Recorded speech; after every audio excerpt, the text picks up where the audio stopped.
পৃথিবীর সব দেশ কার্বন ডাই অক্সাইড নিঃসরণের পরিমাপ কমানোর চেষ্টা করছে, ব্যাখ্যা করো।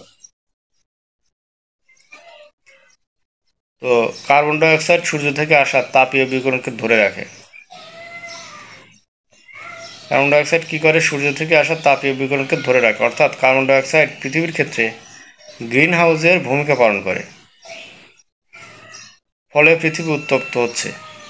আর এই কারণে মেরু অঞ্চলে জমে থাকা বরফ গলে সমুদ্রের পানির উচ্চতা বৃদ্ধি পেয়ে পৃথিবীর নিম্নাঞ্চলগুলো প্লাবিত হওয়ার আশঙ্কা দেখা দিয়েছে। তাই গ্রিন হাউস ইফেক্ট কমানোর লক্ষ্যে পৃথিবীর সব দেশ কার্বন ডাই অক্সাইড নিঃসরণের পরিমাণ কমানোর চেষ্টা করছে। তো বন্ধুরা, আমরা কি জানি যে আমরা অক্সিজেন গ্রহণ করি আর কার্বন ডাই অক্সাইড ত্যাগ করি।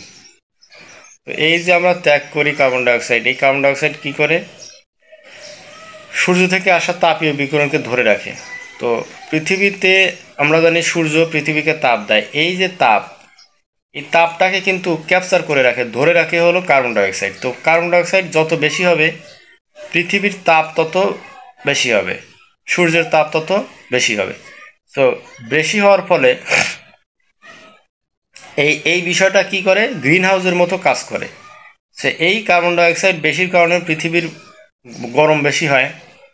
এই কারণে যে মেরু অঞ্চলে যেগুলো বরফ জমা এলাকা, সেখানে কী হয়? বরফগুলো গলে যায় এবং এই পানিগুলো ধীরে ধীরে নিম্ন অঞ্চলগুলোতে চলে যায়। এতে করে নিম্ন অঞ্চলে পানির পরিমাণ বেড়ে যায় এবং সেখানে বন্যা হয় বা প্লাবিত হয়।